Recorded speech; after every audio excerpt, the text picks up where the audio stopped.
cette famille de géologues que nous souhaiterions aujourd'hui former autour du président de la République. Et là, c'est un appel que je lui lance. Il est géologue, c'est le premier géologue président de la République. Il est temps qu'il reçoive sa famille géologue. Donc, par ma bouche, je demande une audience à son Excellence le Président de la République qu'il reçoive sa famille géologue, qui lui parle parce que cette famille a besoin de le voir et lui donner des idées. Par exemple, cette recherche de campagne de données, mais également recouper l'utilisation avec les drones. Nous avons de nouvelles technologies. Malik l'a dit tout à l'heure, c'est cette modernité qu'il faut également utiliser. Suley-Wad l'a dit, la télédétection et le SIG, ce sont de nouveaux outils qui aujourd'hui nous permettent de gagner du temps pour faire cette cartographie fine dont nous avons besoin.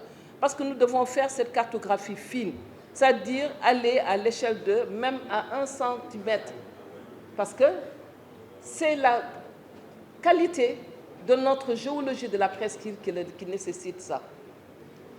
Donc, faire une cartographie lithologique, faire des échantillonnages, faire une cartographie structurale, une cartographie géomorphologique avec les profils de rivage, faire des études des altérations. On n'en a pas parlé, mais il y a le phénomène d'altération dû effectivement aux eaux de pluie, mais également aux eaux de ruissellement, comme l'a dit Baguidi, et donc par le professeur Pape Boumbalo, qui parle de ce système de drainage pour effectivement sortir cette eau qui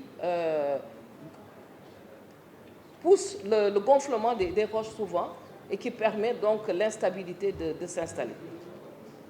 Il y a des travaux sédimentologiques à refaire pour évaluer également les amplitudes des marées. Peut-être que ça existe dans le Ouaka, mais il faudrait qu'on puisse s'asseoir et voir qu'est-ce que vous proposez et qu'est-ce qu'on pourrait apporter comme solution complémentaire. Effectivement, l'AGEROUTE fait des travaux, mais est-ce que c'est la vocation de l'AGEROUTE de faire des travaux de recherche? Des travaux, je pense que l'AGEROUTE doit, en amont, avoir des chercheurs, les départements de géologie, les ministères des mines et de la géologie, et maintenant, ensemble, voir quels sont effectivement les trucs à faire, le dimensionnement des ouvrages, aussi bien pour les inondations, mais également aussi pour peut-être aujourd'hui, si on doit faire des talus ou bien essayer de stabiliser des zones. Pape Goumbalo a fait un inventaire de bâtiments qui étaient là.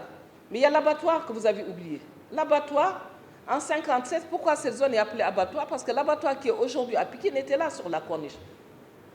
On nous dit, quand vous regardez les cartes de 1957, l'abattoir était sur 2 km de Dakar. Aujourd'hui, dites à nos enfants qu'il y avait des bâtiments qui existaient là, ils vous diront non.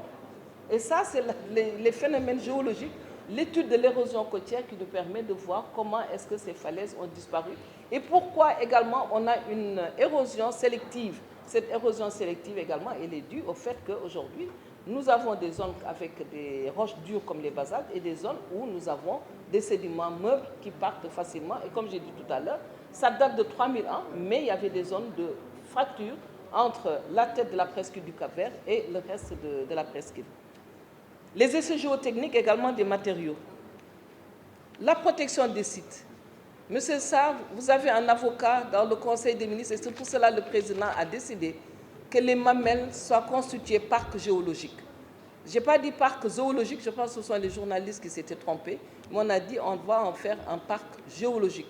Parce qu'effectivement, nous n'avons plus de sites pour faire nos études. Aujourd'hui, pour amener des étudiants à leur montrer des phénomènes, nous n'en avons plus. Donc nous sommes en train d'essayer de voir que la carte des géosites, et là aussi nous viendrons vers vous les spécialistes, pour que nous essayions de voir quels sont les sites vraiment à préserver pour l'enseignement, mais également pour le géotourisme. Parce que le géotourisme scientifique, mais géotourisme naturel également, où on explique la mise en place de cette terre, la mise en place de la cohérence qui existait lorsque la Pangée venait de naître dans le monde.